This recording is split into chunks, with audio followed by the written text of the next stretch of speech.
প্রতিরক্ষা ব্যবস্থা আধুনিকায়ন ও সামরিক সক্ষমতা বৃদ্ধিতে বড় এক মাইলফলক স্পর্শ করতে যাচ্ছে বাংলাদেশ। তুরস্কের সহযোগিতায় দেশে তৈরি হতে যাচ্ছে সর্বাধুনিক ড্রোন। দেশের উত্তরাঞ্চলের এক ঐতিহাসিক ঘাঁটিকে কেন্দ্র করে গড়ে ওঠা এই মেগা প্রকল্প কি পারবে দেশের আকাশ সীমা সুরক্ষায় নতুন এক বিপ্লব ঘটাতে? বাংলাদেশেই তৈরি হবে অত্যাধুনিক ড্রোন। একদম ঠিক শুনেছেন, এবার তুরস্কের সাথে যৌথ উদ্যোগে দেশের মাটিতেই গড়ে উঠছে ড্রোন তৈরির বিশাল কারখানা। আর এই মেগা প্রজেক্টের জন্য বেছে নেওয়া হয়েছে আমাদের উত্তরের জেলা বগুড়াকে। শুধু ড্রোনের কারখানাই নয়, বগুড়া বিমানবন্দরকে রূপান্তর করা হচ্ছে আন্তর্জাতিক মানের বিমানবন্দরে। শাব্বাস তারেক রহমান, মাননীয় প্রধানমন্ত্রী, শাব্বাস। ভারতের চোখ রাঙানিকে উপেক্ষা করে ভারতের দিকে চোখে চোখ রেখে আজকে আপনি যে নজির স্থাপন করেছেন, সত্যি আপনাকে শাব্বাস এবং সেলুট জানাতে হচ্ছে। আমাদের প্রধানমন্ত্রীর নেতৃত্বে বা প্রধানমন্ত্রীর ইচ্ছায় তৈরি হচ্ছে বগুড়ায় ড্রোন কারখানা। তুরস্কের সাথে একত্র জোট করে ইনশাল্লাহ বাংলাদেশও আধুনিক অস্ত্র তৈরি করবে। আমরা কারো আধিপত্য মেনে নিব না। প্রয়োজনে আমরা সেভেন সিস্টারকে বাংলাদেশে অধীনে নিয়ে আসবো, যেটা ব্রিটিশরা বাদ করে দিয়ে গেছিল।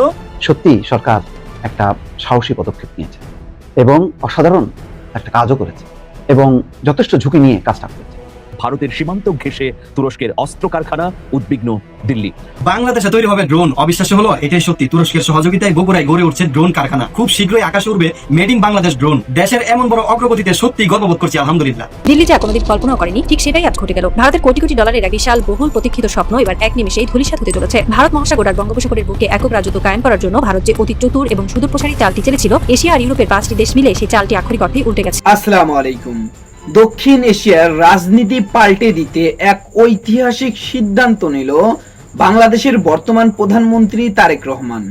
তার এই একটা সিদ্ধান্তের কারণে বাংলাদেশের সাধারণ জনগণের মধ্যে খুশির জোয়ার বয়ে যাচ্ছে। বিপরীতে ভারতীয় মিডিয়া এবং ভারতীয় নীতি নির্ধারকদের রাতের ঘুম হারাম হয়ে গিয়েছে। যা নিয়ে ভিডিওর শুরুতেই আপনারা বেশ কিছু ভিডিওর অংশ বিশেষ ইতিমধ্যেই দেখেছেন। মূলত আজকের এই ভিডিওটিতে সেই সকল ভিডিওর বিস্তারিত আলোচনা দেখতে পারবেন। ভিডিওর শুরুতেই যে সকল ভিডিও দেখেছেন তা থেকে হয়তো ইতিমধ্যেই আন্দাজ করতে পেরেছেন আজকের এই ভিডিওটি কতটুকু গুরুত্বপূর্ণ হতে চলেছে। অতএব চলুন কথা না বাড়িয়ে একটি লাইক দিয়ে সম্পূর্ণ ভিডিওটি দেখে আসি। বাংলাদেশেই তৈরি হবে অত্যাধুনিক ড্রোন। একদম ঠিক শুনেছেন, এবার তুরস্কের সাথে যৌথ উদ্যোগে দেশের মাটিতেই গড়ে উঠছে ড্রোন তৈরির বিশাল কারখানা। আর এই মেগা প্রজেক্টের জন্য বেছে নেওয়া হয়েছে আমাদের উত্তরের জেলা বগুড়াকে। শুধু ড্রোনের কারখানাই নয়, বগুড়া বিমানবন্দরকে রূপান্তর করা হচ্ছে আন্তর্জাতিক মানের বিমানবন্দরে, যেখানে যুক্ত হচ্ছে বাংলাদেশ বিমান বাহিনীর প্রথম বিশেষায়িত বিমান ঘাঁটি। কিন্তু হঠাৎ বগুড়াকেই কেন বেছে নেওয়া হলো, আর তুরস্কের সাথে এই চুক্তিতে বাংলাদেশের কি লাভ? চলুন আজকের ভিডিওতে বিস্তারিত জেনে নেওয়া যাক। সম্প্রতি স্থানীয় সরকার প্রতিমন্ত্রী মীর শাহে আলম বাংলাদেশ সচিবালয়ে এক সংলাপে জানিয়েছেন, প্রধানমন্ত্রী তারেক রহমানের ঘোষণা অনুযায়ী তুরস্কের সহযোগিতায় বগুড়া বিমান ঘাঁটির পাশেই এই ড্রোন কারখানা স্থাপন করা হবে। ড্রোন প্রযুক্তিতে বর্তমানে বিশ্বের অন্যতম শীর্ষ দেশ তুরস্ক। তাদের তৈরি যুদ্ধ বিমান এবং ড্রোন বিশ্বজুড়ে সমাদৃত। এই যৌথ উদ্যোগের ফলে বাংলাদেশ শুধু ড্রোন ব্যবহারকারী নয়, বরং ড্রোন প্রযুক্তির নতুন হাব হিসেবে আত্মপ্রকাশ করতে যাচ্ছে। এটি আমাদের প্রতিরক্ষা খাতকে যেমন শক্তিশালী করবে, তেমনি তৈরি করবে নতুন কর্মসংস্থান এবং প্রযুক্তির স্থানান্তর। এই পুরো মাস্টার প্ল্যানের কেন্দ্রে রয়েছে ঐতিহাসিক বগুড়া বিমানবন্দর। পাকিস্তান আমলে নির্মিত এই বিমানবন্দরটি দীর্ঘদিন ধরে অবহেলিত ছিল। অতীতে শহীদ রাষ্ট্রপতি জিয়াউর রহমান এবং বেগম খালেদা জিয়ার শাসনামলে এর উন্নয়নের উদ্যোগ নেওয়া হলেও রাজনৈতিক জটিলতায় তা আর আলো দেখেনি। তবে এবার আর কোনো বাধা থাকছে না। এই বিমানবন্দরটিকে আন্তর্জাতিক মানে উন্নীত করার কাজ পুরোদমে চলছে। সবচেয়ে বড় খবর হলো, উত্তরাঞ্চলকে কেন্দ্র করে এখানে বাংলাদেশ বিমান বাহিনীর প্রথম বিমান ঘাঁটি স্থাপনের অনুমোদন দেওয়া হয়েছে। বিমান বাহিনীর বহরে যুক্ত হতে যাওয়া নতুন এবং অত্যাধুনিক যুদ্ধ বিমানগুলো এই ঘাঁটিতেই মোতায়েন করা হবে। অর্থাৎ দেশের আকাশ সীমা রক্ষায় বগুড়া হতে যাচ্ছে অত্যন্ত গুরুত্বপূর্ণ এক স্ট্র্যাটেজিক পয়েন্ট।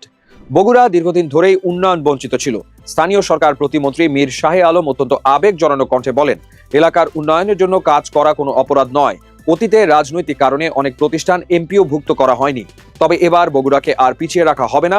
ড্রোন কারখানা, আন্তর্জাতিক বিমানবন্দর এবং নতুন বিমান ঘাঁটি, এই 3টি প্রজেক্ট মিলে বদলে যাবে পুরো উত্তরাঞ্চলের অর্থনীতি ও যোগাযোগ ব্যবস্থা। সামরিক ও ভূ রাজনৈতিক দৃষ্টিকোণ থেকে এই ড্রোন কারখানা এবং বিমান ঘাঁটি বাংলাদেশের জন্য অত্যন্ত স্ট্র্যাটেজিক একটি পদক্ষেপ। দেশের উত্তরাঞ্চলীয় সীমান্ত এবং বিস্তীর্ণ চরাঞ্চলে সার্বক্ষণিক নজরদারি ও নিরাপত্তা নিশ্চিত করতে ড্রোন প্রযুক্তি এখন সময়ের দাবি। তুরস্কের মতো একটি সামরিক পরাশক্তির প্রযুক্তির সহায়তায় দেশের মাটিতেই যখন এসব ড্রোন তৈরি ও রক্ষণাবেক্ষণ করা সম্ভব হবে, তখন বিদেশি নির্ভরতা অনেকটাই কমে আসবে। এটি আমাদের প্রতিরক্ষা বাহিনীকে যে কোনো দুর্যোগ বা জরুরি পরিস্থিতিতে দ্রুত সিদ্ধান্ত নিতে এবং আকাশ সীমায় একচ্ছত্র আধিপত্য বজায় রাখতে বিশাল সুবিধা দেবে। শুধু সামরিক দিকই নয়, এই মেগা প্রজেক্টের হাত ধরে বদলে যাবে পুরো উত্তরাঞ্চলের অর্থনীতি। একটি আন্তর্জাতিক বিমানবন্দর এবং ড্রোনের মতো হাইটেক কারখানা গড়ে ওঠার অর্থ হলো এখানে শত শত কোটি টাকার নতুন বিনিয়োগ আসবে। স্থানীয় যুবকদের জন্য, বিশেষ করে দেশের তরুণ ইঞ্জিনিয়ার ও প্রযুক্তিবিদদের জন্য তৈরি হবে উচ্চমানের কর্মসংস্থানের সুযোগ। এর ফলে বগুড়া ও এর আশপাশের জেলাগুলো শুধু কৃষি প্রধান অঞ্চল হিসেবেই নয়, বরং দেশের অন্যতম প্রধান একটি ইন্ডাস্ট্রিয়াল এবং এভিয়েশন হাবে পরিণত হবে, যা সামগ্রিকভাবে জাতীয় জিডিপিতে বড় অবদান রাখবে। একই সপ্তাহে দুইটি ঘোষণা এলো। একটি এলো সচিবালয় থেকে, আরেকটি এলো খোদ জাতীয় সংসদ থেকে। আর দুইটি মিলিয়ে যে ছবিটি তৈরি হচ্ছে সেটা রাতারাতি বদলে দিতে পারে দক্ষিণ এশিয়ার সামরিক সমীকরণ। প্রথম খবর, বগুড়ায় গড়ে উঠছে বিমান বাহিনীর নতুন ঘাঁটি, আর তার পাশেই তুরস্কের সহযোগিতায় তৈরি হবে সামরিক ড্রোন কারখানা।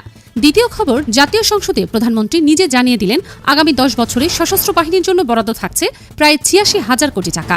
যুদ্ধ বিমান, যুদ্ধ জাহাজ, আকাশ প্রতিরক্ষা ব্যবস্থা, এমনকি সেই নীরবে চলা গভীর জলের বিশেষ যানও থাকছে তালিকায়। দুইটা খবর আলাদা করে দেখলে মনে হবে সাধারণ উন্নয়ন সংবাদ, কিন্তু একসাথে জোড়া লাগালেই বেরিয়ে আসে আসল ছবিটা।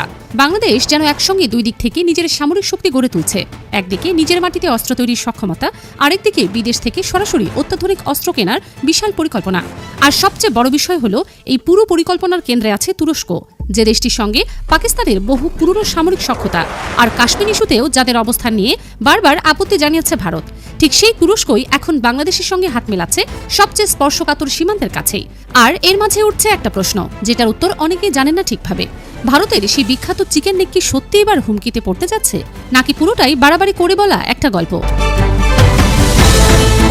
গতকাল 9 জুলাই সচিবালয় বিএসআরএফ সংলাপে স্থানীয় সরকার প্রতিমন্ত্রী মীর শাহে আলম জানান, উত্তরাঞ্চলে কোনো আন্তর্জাতিক মানের বিমানবন্দর নেই, তাই বগুড়া বিমানবন্দরকে আন্তর্জাতিক মানে উন্নীত করা হচ্ছে। কিন্তু এখানে শেষ না। তিনি জানান, বগুড়ায় বিমান বাহিনীর একটি ঘাঁটি অনুমোদন হয়ে গেছে, মানে উত্তরাঞ্চলে এটাই হতে যাচ্ছে বিমান বাহিনীর প্রথম শক্তিশালী ঘাঁটি। আর নতুন যে শক্তিশালী আধুনিক যুদ্ধ বিমান কেনা হচ্ছে সেগুলোও রাখা হবে এখানেই। আর সবচেয়ে চমকপ্রদ তথ্য, গত 8 জুলাই জাতীয় সংসদে প্রধানমন্ত্রী তারেক রহমান নিজে জানিয়েছেন, বগুড়ায় তুরস্কের সঙ্গে যৌথ উদ্যোগে একটি ড্রোন কারখানা স্থাপনের কার্যক্রম শুরু হয়েছে। বিমানবন্দরের ঠিক পাশেই গড়ে উঠবে এই কারখানা। এখন প্রশ্ন হলো, নিজের মাটিতে ড্রোন তৈরি হলে সেটা আসলে কতটা পার্থক্য গড়ে দেবে? সবচেয়ে বড় লাভ হলো নির্ভরতা কমে যাওয়া। এতদিন বাংলাদেশকে ড্রোনের জন্য পুরোপুরি বিদেশের উপর নির্ভর করতে হতো, কেনা, রক্ষণাবেক্ষণ, যন্ত্রাংশ সবকিছুর জন্য। নিজের কারখানা হলে এই পুরো সাপ্লাই চেনটাই দেশের নিয়ন্ত্রণে চলে আসবে। আর তুরস্কের বাইরাক্তার TB2 শুধু নজরদারি ড্রোন না, এটা একই সঙ্গে সরাসরি হামলা চালানোর একটা অস্ত্র। এই ড্রোন লেজার গাইডেড ছোট আকারের স্মার্ট বোমা বহন করতে পারে, যেগুলো আকাশ থেকে নিখুঁত নিশানায় আঘাত হানতে সক্ষম। মানে শত্রুর একটা গাড়ি, একটা অবস্থান বা একটা টার্গেট শনাক্ত হওয়ার পরপরই মাটিতে কোনো সেনা না নামিয়েই আকাশ থেকেই সেটা ধ্বংস করে দেওয়া সম্ভব। ঠিক এই কারণেই এই ড্রোন যুদ্ধক্ষেত্রে এত আলোচিত হয়ে উঠেছে। ইউক্রেন যুদ্ধের শুরুর দিকে রুশ সাঁজোয়া বহরের ওপর এই ড্রোনের হামলার ভিডিও ভাইরাল হয়েছিল পুরো বিশ্বে। লিবিয়া আর নাগরনো কারাবাখের যুদ্ধেও এই একই ড্রোন প্রতিপক্ষের ট্যাঙ্ক ও প্রতিরক্ষা ব্যবস্থা একের পর এক নিষ্ক্রিয় করে দিয়েছিল বলে একাধিক আন্তর্জাতিক প্রতিবেদনে উল্লেখ করা হয়েছে। দীর্ঘ সময় ধরে আকাশে থেকে নীরবে নজরদারি চালানো আর সুযোগ বুঝে নিমিষেই আঘাত হানার এই সক্ষমতায় TB2-কে আধুনিক যুদ্ধের একটা ভয়ঙ্কর অস্ত্রে পরিণত করেছে। এই প্রযুক্তি এখন যদি নিজের মাটিতেই তৈরি হয়, তাহলে বাংলাদেশের হাতে শুধু একটা ড্রোন থাকবে না, থাকবে চাইলেই শত্রুর উপর নিখুঁত ও তাৎক্ষণিক আঘাত হানার একটা পূর্ণাঙ্গ সক্ষমতা, যেটা দেশের প্রতিরক্ষা ও নজরদারি সক্ষমতাকে সম্পূর্ণ নতুন এক উচ্চতায় নিয়ে যেতে পারে। আর এই পুরো বিষয়টা আসছে এমন একটা সময়ে যখন সংসদে প্রধানমন্ত্রী নিজেই জানিয়েছেন, আগামী 10 বছরে সশস্ত্র বাহিনীর সক্ষমতা বাড়াতে দরকার হবে প্রায় ৮৬,০০০ কোটি টাকা। এই পরিকল্পনার আওতায় থাকছে নতুন প্রজন্মের যুদ্ধ বিমান, আধুনিক ফ্রিগেট ও করভেট শ্রেণীর যুদ্ধ জাহাজ, AI চালিত ড্রোন, শক্তিশালী আকাশ প্রতিরক্ষা ব্যবস্থা আর নৌবাহিনীর জন্য সেই নীরবে চলা গভীর জলের এক বিশেষ যান, যার নাম মুখে না নিলেও বোঝা যায় কি বলা হচ্ছে। এই অস্ত্রগুলো একসাথে যোগ হলে সেটার প্রভাব হবে বহুমুখী। আধুনিক যুদ্ধ জাহাজ আর সাবমেরিন সমুদ্র সীমায় নিরাপত্তা নিশ্চিত করবে। আকাশ প্রতিরক্ষা ব্যবস্থা দেশের আকাশ সীমাকে করবে আরও সুরক্ষিত। আর AI চালিত ড্রোন যোগ হলে নজরদারি আর প্রতিরক্ষা দুই ক্ষেত্রেই সক্ষমতা বহুগুণ বেড়ে যাবে বলে মনে করছেন প্রতিরক্ষা বিশ্লেষকরা। সবচেয়ে গুরুত্বপূর্ণ অংশটা হলো, প্রধানমন্ত্রী স্পষ্ট বলেছেন, দেশের ভেতরেই সামরিক শিল্পাঞ্চল গড়ে তোলার পরিকল্পনাও সরকারের বিবেচনায় আছে। লক্ষ্য বৈদেশিক নির্ভরতা কমিয়ে নিজের অস্ত্র নিজেই তৈরি করা আর দীর্ঘমেয়াদী প্রতিরক্ষা খাতে স্বয়ংসম্পূর্ণতা অর্জন করা। এবার আসি সেই প্রশ্নে, চিকেন নেক কি সত্যি হুমকিতে পড়বে? বগুড়া থেকে উত্তরে তাকালে যে সরু ভূখণ্ড চোখে পড়ে সেটাই ভারতের 7 রাজ্যের মূল ভূখণ্ডের সঙ্গে সংযুক্তকারী একমাত্র স্থল করিডর, শিলিগুড়ি করিডর, যাকে ভারত নিজেই ডাকে চিকেন নেক। বগুড়ায় নতুন ঘাঁটি এই করিডোর থেকে খুব বেশি দূরে না, তাই ভারতীয় নিরাপত্তা মহলে উদ্বেগ ওঠাটা স্বাভাবিক। কিন্তু বাস্তবতা একটু জটিল। একাধিক প্রতিরক্ষা বিশ্লেষক বলছেন, বাংলাদেশ সরাসরি ভারতের উপর সামরিক আক্রমণ চালাবে এমন সম্ভাবনা কার্যত নেই, কারণ এত কাছে যুদ্ধ বিমান বা সীমিত সামরিক সম্পদ মোতায়েন করাটা বাংলাদেশের জন্য ঝুঁকিপূর্ণ হবে। আসল উদ্বেগটা তাই সরাসরি যুদ্ধের না, বরং নজরদারি আর প্রভাব বিস্তারের। বগুড়ার মতো ঘাঁটি থেকে দীর্ঘক্ষণ আকাশে থাকতে পারা ড্রোন দিয়ে সীমান্ত এলাকায় তথ্য সংগ্রহ করা সহজ হয়ে যায়, আর সেটাই দিল্লির আসল মাথা ব্যথার কারণ বলে মনে করছেন বিশ্লেষকরা। তাই চিকেন নেক পুরোপুরি কেটে যাওয়ার গল্পটা বাস্তবের চেয়ে বেশি নাটকীয়। কিন্তু এই করিডোরের উপর নজরদারি আর কৌশলগত চাপ বেড়ে যাওয়াটা সেটা একেবারেই বাস্তব। আর সেই বাস্তবতার মধ্যেই তুরস্কের সঙ্গে বাংলাদেশের এই ঘনিষ্ঠতা ভারতের জন্য একটা নতুন ধরনের চ্যালেঞ্জ তৈরি করছে। কারণ চীনের প্রভাব মোকাবেলার যে অভিজ্ঞতা ভারতের আছে, ন্যাটোভুক্ত তুরস্কের ক্ষেত্রে সেই পুরনো ছক খাটে না। আসলে ভারতের এই উদ্বেগের পেছনে আরেকটা বড় কারণও আছে, তুরস্কের সঙ্গে পাকিস্তানের বহু পুরনো সামরিক সখ্যতা। তুরস্ক দীর্ঘদিন ধরে পাকিস্তানকে যুদ্ধজাহাজ, ড্রোন প্রযুক্তি আর প্রশিক্ষণ দিয়ে সহযোগিতা করে আসছে। দুই দেশের সেনাবাহিনী নিয়মিত যৌথ মহড়াও চালায়। ভারত পাকিস্তান সম্পর্ক যেখানে বরাবরই উত্তেজনাপূর্ণ, সেখানে পাকিস্তানের এই ঘনিষ্ঠ মিত্র তুরস্ক যখন বাংলাদেশের সঙ্গেও একই ধরনের সামরিক সহযোগিতা শুরু করে, তখন দিল্লির চোখে সেটা একটা প্যাটার্নের মতো দেখায়, যেন দুই দিক থেকে ভারতকে ঘিরে ফেলার একটা কৌশল। বিশ্লেষকদের একাংশ মনে করেন তুরস্ক এর মাধ্যমে দক্ষিণ এশিয়ায় নিজের প্রভাব বিস্তার করতে চাইছে। আবার অন্য অংশ বলছেন এটা মূলত বাণিজ্যিক ও কৌশলগত সম্পর্ক, এখানে ভারত বিরোধী কোনো পরিকল্পিত উদ্দেশ্য নেই।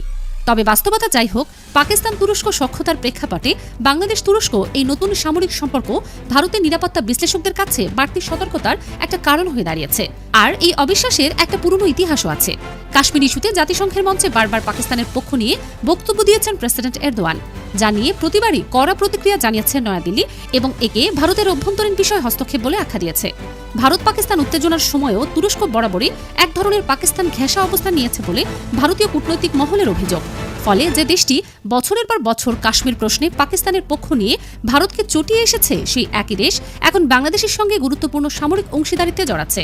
এই সমীকরণটাই দিল্লির অস্বস্তি আরও বাড়িয়ে দিচ্ছে বলে মনে করছেন পর্যবেক্ষকরা। একটা দেশ যখন একসাথে নিজের অস্ত্র নিজে বানাতে শেখে আর পাশাপাশি বাইরে থেকেও সবচেয়ে আধুনিক প্রযুক্তি সংগ্রহ করে, তখন তার সামরিক সক্ষমতা বদলে যায় সম্পূর্ণ ভিন্ন এক মাত্রায়।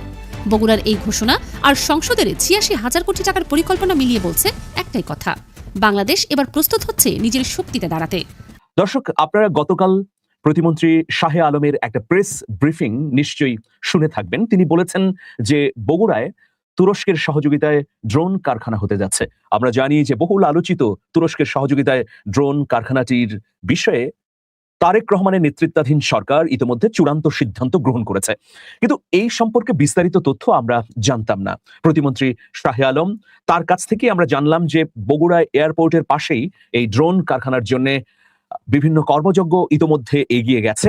আর বগুড়াতে আরেকটি বিমান ঘাঁটি তৈরি হচ্ছে, যে বিমান ঘাঁটিতে পাকিস্তান এবং চীন থেকে আনা যুদ্ধ বিমানগুলো সংযুক্ত করা হবে বলেও প্রতিমন্ত্রী শাহে আলম জানিয়েছেন। যাই হোক প্রিয় দর্শক, তো এখন ভারতের উদ্বেগের কারণটি কোথায়? বগুড়া কি একদম ভারতের সীমান্ত ঘেঁষে? না, তা তো নয়। কিন্তু ভারতের দ্য ওয়াল গণমাধ্যম একটি বিশ্লেষণ করেছে এটি নিয়ে। দিল্লির মনোভাব তারা তুলে ধরেছে। স্পষ্টভাবেই তারা বলতে চাচ্ছে যে তুরস্কের ড্রোন কারখানা বগুড়ায় স্থাপিত হলে ভূ রাজনৈতিক পরিস্থিতি বিবেচনায় দিল্লির জন্য উদ্বেগ বাড়াবে, কারণ পাশেই রয়েছে রংপুর আর লালমনিরহাট, আর এর পাশেই ভারতের চিকেন নেক বা শিলিগুড়ি করিডোর নামে যেটা পরিচিত। প্রিয় দর্শক, তো আমরা একটু দ্য ওয়ালের রিপোর্টটি যদি জেনে নিতে পারি তাহলে বুঝতে পারবো দিল্লির মনোভাব। চলুন প্রিয় দর্শক, আমি আশা করছি সম্পূর্ণ ভিডিওটি দেখেছেন এবং এই ভিডিওর সাপেক্ষে আপনার কি মতামত সেটা অবশ্যই কমেন্ট বক্সে জানিয়ে যাবেন। ভিডিওটি ভালো লেগে থাকলে শেয়ার করতে ভুলবেন না। আমাদের এই চ্যানেলে নতুন হয়ে থাকলে চ্যানেলটি সাবস্ক্রাইব করে চ্যানেলের পাশে থাকবেন। আর যারা ইতিমধ্যেই চ্যানেলটি সাবস্ক্রাইব করেছেন তাদেরকে অসংখ্য ধন্যবাদ। দেখা হবে নতুন কোনো ভিডিও নিয়ে, ততক্ষণ সবাই সুস্থ থাকবেন। আল্লাহ হাফেজ।